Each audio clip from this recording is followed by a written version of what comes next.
One of our guests last night who was in attendance at the Trump rally in Tampa mentioned seeing members of the fringe right wing, including a conspiracy group, the members of which display the letter Q prominently.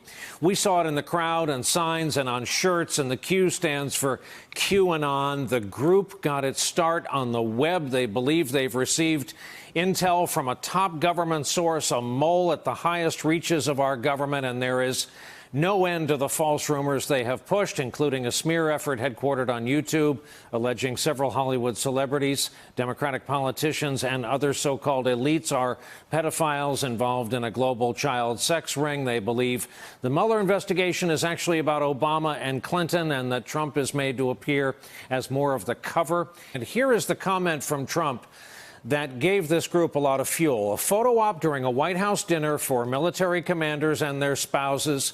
And note what the president says here, which would normally be filed under the kind of toss-off comment the president sometimes makes. You guys know what this represents? Well, maybe it's the calm before the storm. What's the storming? Could be the calm before the storm. What storm, Mr. President? We have the world's great military people in this room. I will tell you that. And we're going to great evening. Thank you all for coming. Thank you. What storm, Mr. President? You'll find out. Give us a hint on your Iran decision. Thank you, everybody. Calm before the storm. NBC News reporter Ben Collins covers this digital world for the network and has been looking into this group and writing about them. As we mentioned, we've asked Clint Watts, former FBI special agent, to stick around and be a part of this. Ben, did I get their motives and some of their beliefs about right, and what else should we know about them? Unfortunately, you got it all right. There's not much to know about them. Basically, this is fan fiction. This is a conspiracy theory that, Donald Trump is doing everything right, and anything that looks like he's doing wrong is actually the right thing. They misconstrue typos intentionally to make it look like he's in on it, this whole thing. And, at the end of the day, this is just in a situation where people on the internet who can't really grapple with the reality of this situation have decided to take out all this disinformation on their political enemies.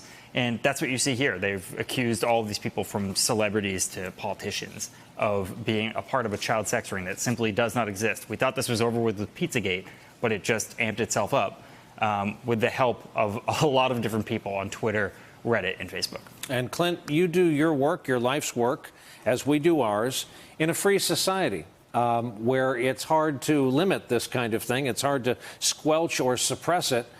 Look at the climate this is coming up in. Right. And going back 2 years ago, we saw the Kremlin pushing a lot of disinformation around the election.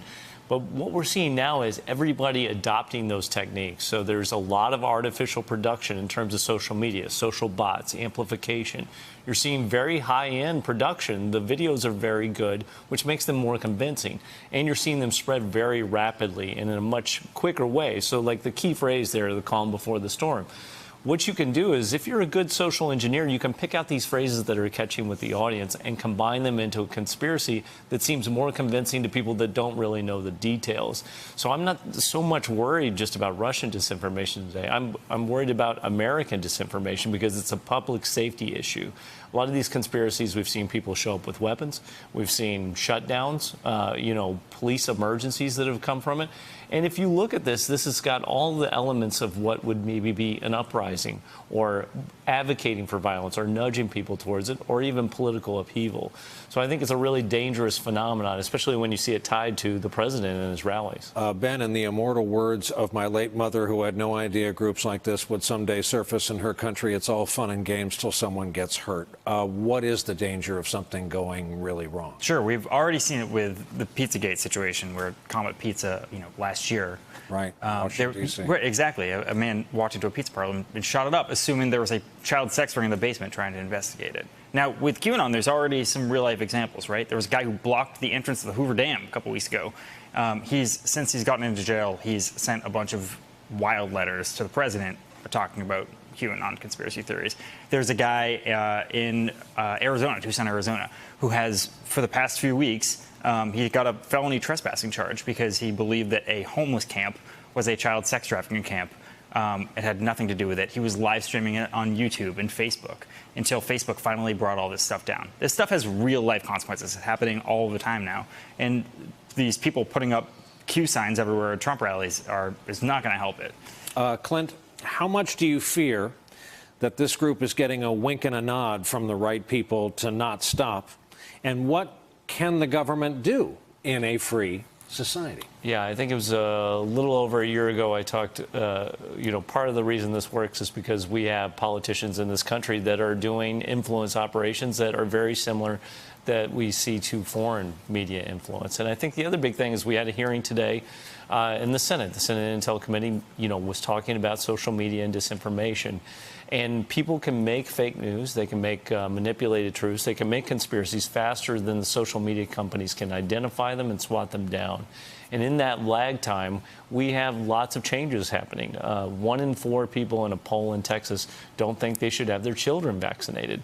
4 in 10 don't actually think it's a bad idea for Russia maybe to meddle in our elections. So these are having real changes in our society. It's breaking us up and dividing us. And it's a very efficient technique for hidden manipulators.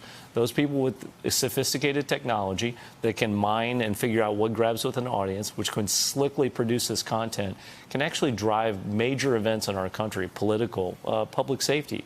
You could get people to show up under false auspices with rifles. This is a dangerous situation, and if our politicians are maybe not tamping it down, but just not saying much about it or letting it go because it might be beneficial in the near term, it could be really devastating to our country in the long term. Of course, this week we learned people could show up with guns they have compiled on a 3D printer. The president's next rally is tomorrow night, Wilkes-Barre, PA. He's got another rally this weekend in Ohio.